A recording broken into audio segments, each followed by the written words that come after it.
breakthroughs around that? Look, the largest one, Sabrina, is like I had mentioned before, that I'm not creative. Like, BS, you are. That's the biggest that I have found. And it's the women who say, I'm not creative. This isn't for me. What am I going to do? Just sit there and draw flowers? No, you're not. You might, if that's what you need to do, maybe. But that's the biggest fear that I've seen. And once you go through the process and you allow yourself to let go and release and to trust the process, that's when the breakthroughs happen.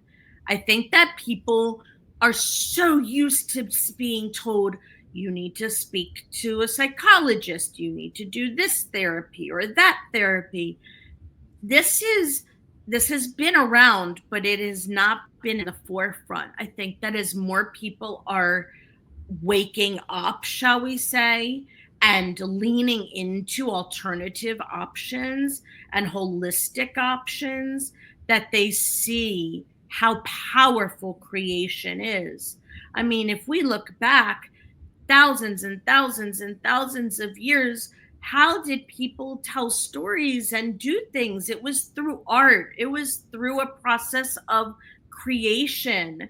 I mean, just the stories that were told, the pictures on the cave walls, right?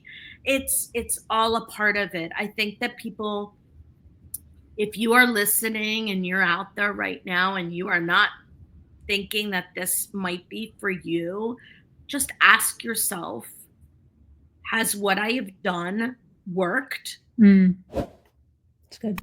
Has it? If it has not worked 110% for you, then you are not done. Yeah. And this is another modality that very well may provide that breakthrough for you. Yeah.